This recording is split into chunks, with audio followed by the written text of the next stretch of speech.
Shawl collar बनाना सीखेंगे, जिसके लिए मेज़रमेंट किस तरह से करना चाहिए, पैटर्न ड्राफ्टिंग किस तरह करना चाहिए और कॉलर किस तरह से कट करेंगे, कॉलर के साथ फेसिंग किस तरह से कट करेंगे, ये सारी चीज़ें इस वीडियो में देखेंगे और सीखेंगे। फिनिशिंग अच्छी आनी चाहिए कॉलर की, ये ब्रेक पॉइंट करेक्ट आना चाहिए।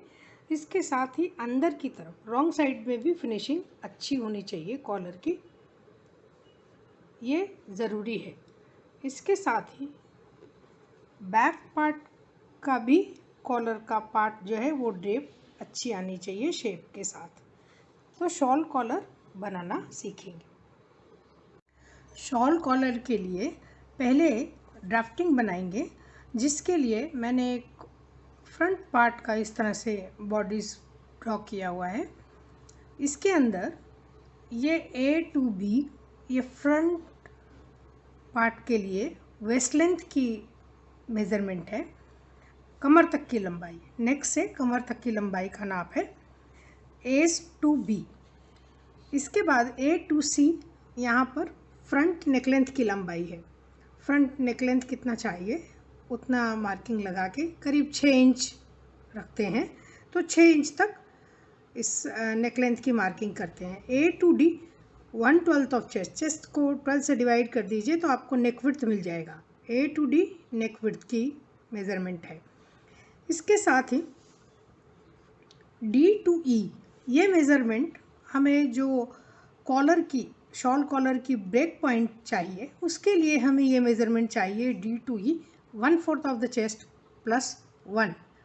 इतने मेज़रमेंट लगाने होंगे पहले। E to F केवल एक स्ट्रेट लाइन है। मुझे ये ब्रेकिंग पॉइंट जो कॉलर का है वो फ्रंट पार्ट के से इधर चाहिए, तो सेंटर फ्रंट पार्ट पे ये F पॉइंट लगा देंगे। इसके बाद B to G नीचे की तरफ ये जो प्लैकेट के लिए आएगा, ये प्लैकेट पीस के साथ ही कंटिन्यूअस फिनिश होती है, तो B to G 3/4 इंच का निशान लगाएंगे। सेम F to H भी लगाएंगे, ये दोनों सेम है। G और H को स्ट्रेट लाइन के साथ जोड़ देंगे। इसके बाद D to I भी 3/4 इंच का एक निशान लगाएंगे। ये हमें फ्रंट और बैक का जो सेंटर पॉइंट है कॉलर का जॉइनिंग आएगा, कंटिन्यूअस यहाँ से कॉलर आएगा बैक और फ्रंट पार्ट के लिए। इसके लिए D to I 3/4 इंच का निशान लगाएं और H को जोड़ेंगे। इस तरह से स्केल रखेंगे और जोड़ेंगे। जोड़ने के साथ ही इस लाइन को हम एक्सटेंड कर देंगे, जो कि और फिर इस लाइन को मेज़र करेंगे हमारे बैक नेक विड्थ के बैक पार्ट के लिए। तो नेक विड्थ हमारा कितना है उतना ही मेज़रमेंट यहाँ से मेज़र करेंगे और मार्क करेंगे। D to J हमने 1/12 ऑफ द चेस्ट के हिसाब से बैक पार्ट के लिए मेज़रमेंट किया है। J to K भी उतना ही होगा और K और A को भी जोड़ देंगे तो इस तरह से एक रेक्टेंगल शेप आ जाएगा। कॉलर की फोल्ड के लिए कितना विड्थ आना चाहिए ये हम नेक लेंथ फ्रंट नेक लेंथ से मेज़र करेंगे।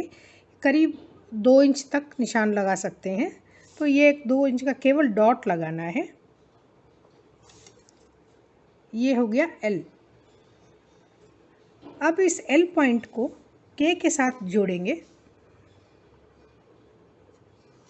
इस तरह से और इसको ब्रेकिंग पॉइंट के साथ जोड़ेंगे।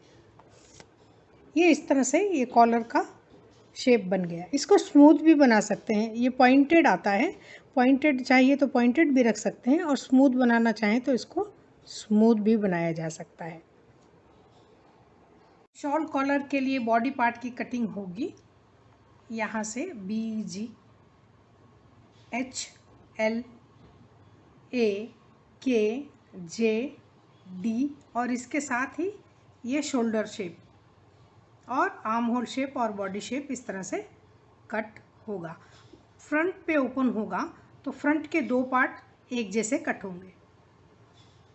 बैक पार्ट में बहुत लाइट नेक शेप ड्रॉ होगा, जो मैं फ्रंट में ही दिखा देती हूँ। A से यहाँ तक 3/4 इंच का निशान लगाएंगे और शोल्डर शेप दोनों का एक ही होगा। ये इस तरह से शेप लगाएंगे 3/4 इंच का बैक पार्ट के लिए नेक लेंथ, और इसको कट करेंगे। पेपर पैटर्न रखकर शॉल कॉलर के लिए 2 फ्रंट पार्ट इस तरह से कट कर लेंगे।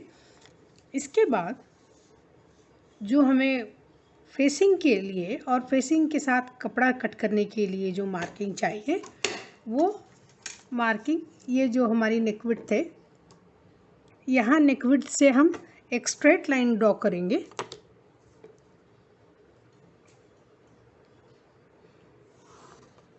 और ये पार्ट जो है, इस पार्ट के मेज़रमेंट से इसी को रख करके फेसिंग और उसके साथ कपड़ा कट करेंगे। इस तरह से पेपर पैटर्न रखकर कॉलर के लिए ये फेसिंग दोनों कट कर ली है। फेसिंग कट करते समय ध्यान रखिए कि एक लेफ़्ट को होना चाहिए, एक राइट को होना चाहिए, क्योंकि फ्रंट पार्ट ओपन है और दोनों अलग अलग हैं, तो एक फ्रंट और बैक को होना चाहिए। जैसे हम स्लीव के लिए कट करते हैं, 2 स्लीव, एक बाईं तरफ एक दाईं तरफ, ऐसा ध्यान रखना चाहिए। ये फेसिंग के एक्स्ट्रा वाले पार्ट को सीधे वाले पार्ट की तरफ, ये शोल्डर वाली लाइन की तरफ, इस शेप की तरफ नहीं, इस तरह से फोल्ड करके और स्टिच कर लेंगे। पार्ट के फेसिंग के साथ भी ये दोनों साइड और नीचे वाला पार्ट ऐसा फोल्ड करके स्टिच करेंगे।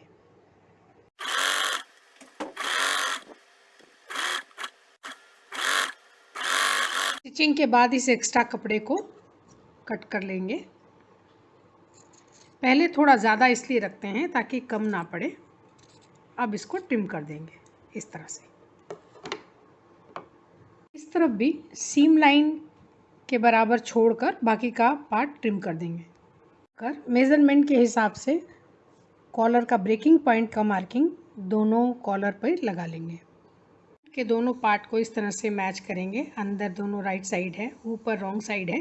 ये जो बैक पार्ट के लिए जो हमने एक्सटेंड किया था, इस पार्ट को स्टिच करेंगे।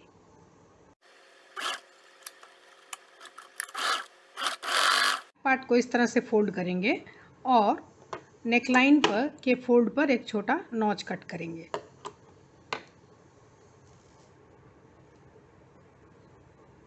पार्ट में हमने जो बैक पार्ट का एक्सटेंशन स्टिच किया है, उसको इस तरह से स्प्रेड कर लेंगे सीम लाइन को, और बैक नेक लाइन के नॉच के साथ मैच करेंगे इस तरह से। ये कॉर्नर्स है, यहाँ पर छोटे कट लगाएंगे, छोटा, बहुत छोटा कट लगा दीजिए, जो कि सीम लाइन को टर्न करने के लिए स्मूथ हो जाएगा और कॉलर का शेप भी अच्छा आएगा।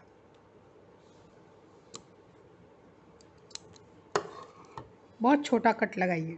पार्ट में इस तरह से शोल्डर के साथ मैच करते हुए, यहाँ से सिलाई करते हुए यहाँ और बीच का पार्ट, और फिर इसी तरह से दूसरी तरफ भी सिलाई करेंगे।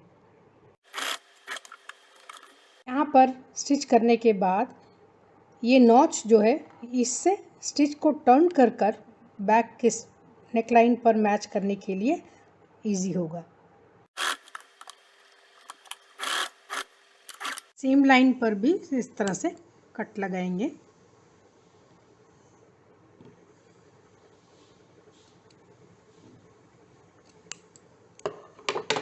पार्ट के कॉलर के दोनों हिस्सों को भी इस तरह से शोल्डर पार्ट से जोड़ देंगे, और ये जो एक्सटेंशन पार्ट है बैक का, इसको सिलाई करेंगे। बैक पार्ट की तरह ही ये बैक नेक के नॉच को इस तरह से मैच करेंगे, और यहाँ पर ये कट लगा दिया है शोल्डर के पास, और इस तरह से इसको भी स्टिच करेंगे, कॉलर टू कॉलर, फ्रंट और बैक का।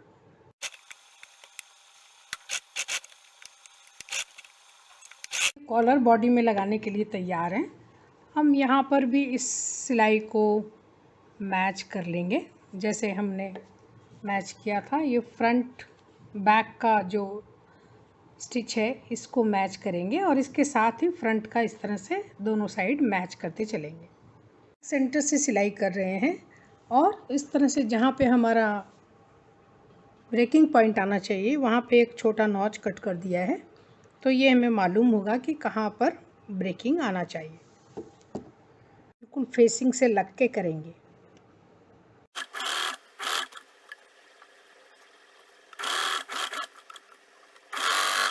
से बहुत अच्छी फिनिशिंग के साथ ये शॉल कॉलर तैयार हो गई है। और ये हमारा ब्रेकिंग पॉइंट जो है ये बिल्कुल करेक्ट मेज़रमेंट पे आया है। और इसकी फिनिशिंग रॉन्ग साइड में भी बहुत अच्छे से करी है। तो ये इस तरह से रॉन्ग साइड में भी अच्छी फिनिशिंग है और बैक पार्ट भी इस तरह से अच्छे से फिनिश में आया है। तो इस तरह से ये शॉल कॉलर इजी तरीके से बनाई जा सकती है। ये बैक पार्ट है, आसान है, बनाइए। और कुछ भी डाउट है तो ज़रूर आप क्वेश्चन पूछ सकते हैं। नेक्स्ट हम इस तरह से फ्रिल कॉलर लगाना सीखेंगे। इस फ्रिल को बनाना और नेकलाइन के साथ फिनिश करना, अगर स्ट्रिंग लगाना है तो स्ट्रिंग के साथ भी कर सकते हैं और बिना स्ट्रिंग के भी कर सकते हैं। तो अब हम देखेंगे कि इस तरह की कॉलर फिनिशिंग फ्रिल के साथ नेकलाइन पर कैसे करते हैं। इस तरह की कॉलर फिनिशिंग करने के लिए गले की लंबाई बैक पार्ट के लिए 1/12 ऑफ द चेस्ट -1 इंच रख सकते हैं और फ्रंट के लिए 1/12 ऑफ द चेस्ट रख सकते हैं। ये क्लोज नेक पर ही ये फ्रिल अच्छी लगती है, तो इसलिए इस तरह का नेक लेंथ उसी हिसाब से कट करें। नेकलाइन को फ्रिल कॉलर से फिनिश करने के लिए इस तरह से स्ट्रिप ले लेंगे फ्रिल बनाने के लिए। ये फ्रिल की चौड़ाई, ये इस कपड़े के स्ट्रिप की चौड़ाई जितना आपको फ्रिल दिखाना है उससे डबल और उसमें आधा इंच ज़्यादा लेकर के रखना चाहिए। जैसे कि अगर 1 इंच की हमारी फ्रिल होगी तैयार फ्रिल, तो 2 इंच और एक आधा इंच, 2.5 इंच की ये स्ट्रिप होगी। यहाँ पर मेरे पास 2 इंच की ये स्ट्रिप है, तो इसको इस तरह से 2 इंच मेज़र करके ले लेंगे और इसको फ्रिल बना लेंगे। पहले ये इस तरह से मेरे पास 2 इंच की स्ट्रिप है। बनाने के लिए ये स्ट्रिप की रॉन्ग साइड है, इस तरह से इसको फोल्ड करेंगे और पहले ये एजेस को फिनिश कर लेंगे ताकि ये जो धागे निकलते हैं ये क्लोज हो जाए। ऐसे फ्रिल की स्ट्रिप को डबल फोल्ड करके जिगजैग स्टिच से फिनिश कर लिया है एजेस को। लगाने के पहले फ्रंट और बैक पार्ट का शोल्डर ज्वाइन कर लेंगे और बैक का प्लैकेट फिनिश भी कर लेंगे। अब इस तरह से ये फ्रिल वाली स्ट्रिप को ले लेंगे और इसको बैक का जो ओपन है वहाँ पर से इस तरह से फोल्ड कर देंगे एज को, जिससे कि ये फिनिशिंग आ जाए। इसके साथ ही क्रॉस स्ट्रिप भी ले सकते हैं या फिर सेम शेप की स्ट्रिप भी ले सकते हैं। तो स्ट्रिप को भी इसके साथ ही लगा दें और एंड को इस तरह से मोड़ दें। दोनों अलग अलग भी कर सकते हैं, पहले फ्रिल बना लें उसके बाद स्ट्रिप स्टिच करें। दोनों अलग अलग भी कर सकते हैं और एक साथ भी कर सकते हैं। तो यहाँ पर ये पिन लगा दिया है। इसके साथ ही अब इस फ्रिल वाले हिस्से को आप गैदर स्टिच करके फ्रिल भी बना सकते हैं या फिर इस तरह से फोल्ड भी लगा सकते हैं। इवन फोल्ड लगाते जाएं और इस तरह से ये फ्रिल बनाएं। और इसके साथ साथ आप ये फोल्ड बना के इसके ऊपर स्ट्रिप रखते जाएं और इसको हैंड नीडल से कच्चा टाँका भी लगा सकते हैं या फिर मशीन से भी स्टिच कर सकते हैं। फ्रिल बना लें, पहले फ्रिल सेट कर लें नेकलाइन के साथ या फिर दोनों एक साथ भी सेट कर सकते हैं इस तरह से। और फिर नेक शेप के हिसाब से एकदम मशीन की स्टिच करेंगे। इस तरह से नेकलाइन के साथ फ्रिल स्टिच हो गई है। अब इस स्ट्रिप के इधर नेक शेप के हिसाब से छोटे छोटे कट लगाएंगे और सीम प्रेस करके स्ट्रिप को टर्न कर लेंगे। इस तरह से पूरी स्ट्रिप को टर्न कर लेंगे।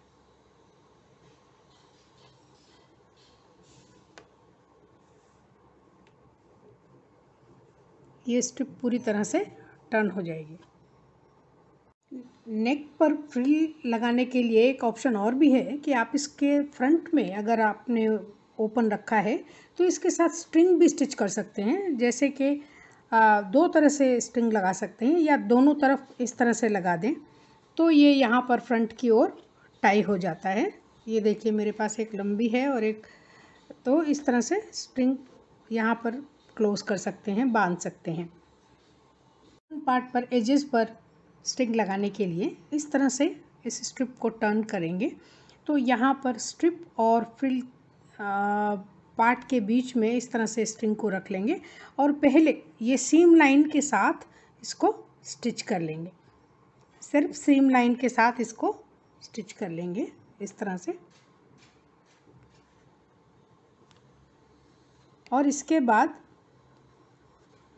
इस स्ट्रिप को जब हम टर्न करेंगे तो टर्न कर लेने के बाद इसको स्टिच कर देंगे इस तरह से, तो ये फिनिश आ जाएगी। ये केवल टाई करने के लिए फ्रंट के दोनों एजेस पर रहेगी, या फिर आप इसको पूरे नेकलाइन पर भी स्ट्रिप के साथ स्टिच कर सकते हैं और दोनों तरफ से पुल करके इसको टाई किया जा सकता है।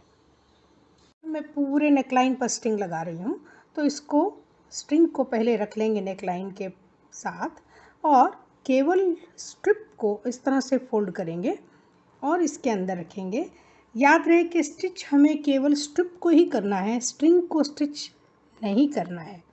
तो इस तरह से आप सुई के साथ कच्चे टाँके से भी फिक्स कर सकते हैं या फिर मशीन से भी स्टिच कर सकते हैं। ये बैक के सेंटर पार्ट से शुरू करें लगाना, जिससे कि दोनों तरफ बैलेंस होता चला जाए।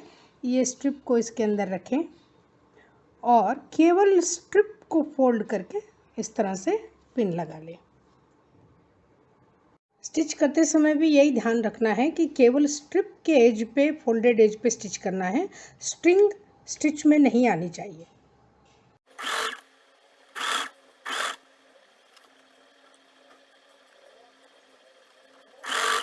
फ्रिल के साथ नेकलाइन को फिनिश किया जा सकता है। ये फ्रिल कॉलर बहुत ही खूबसूरत दिखाई देती है।